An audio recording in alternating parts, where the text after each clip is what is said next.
లక్ష వాళ్ళు నేను చెప్తా ఉన్నాను. దీనికి ప్రతి చర్య ఖచ్చితంగా ఉంటది. ఇచ్చిపెట్టే ప్రసక్తే లేదు. రేపు మీరు చూస్తారు. రేపు ప్రతి చర్య ఎట్లుంటుంది అనేది రేపు చూస్తారు మీరు. చూద్దాం రేపు చూద్దాం. రేపు సంగతి ఏందో, లా అండ్ ఆర్డర్ ఇవాళ వీళ్ళు ఎట్లయితే మెయింటైన్ చేసారో రేపు దీని సంగతి ఏందో, రేపు దీని సంగతి ఏందో, దీని కథ ఏందో, దీని కార్ఖాన ఏందో చూస్తా. ఖచ్చితంగా తెలంగాణ భవన్ లో ఇప్పుడు వచ్చి ప్రెస్ మీట్ పెడతా. దీని సంగతి ఏందో చూస్తా. ఇచ్చిపెట్టే ప్రసక్తే లేదు. బీఆర్ఎస్ పార్టీ కార్యకర్తలు అందరినీ నేను కోరుతా ఉన్నాను. ఇవాళ నన్ను హత్య చేసే ప్రయత్నం చేసింది.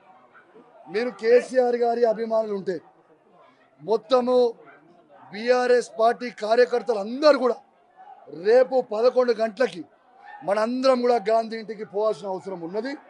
ఖచ్చితంగా పెద్ద ఎత్తున తరలి రావాలని నేను దయచేసి రిక్వెస్ట్ చేస్తూ ఉన్నాను. ఎందుకంటే రేపు ఎట్లుంటుందో, రేపు ఏముంటుందో అనేది కూడా నేను కూడా చూస్తా. దీని సంగతి ఏందో చూస్తా.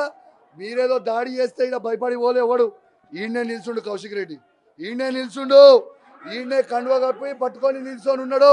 రావాలి, ఈడికి రావాలి.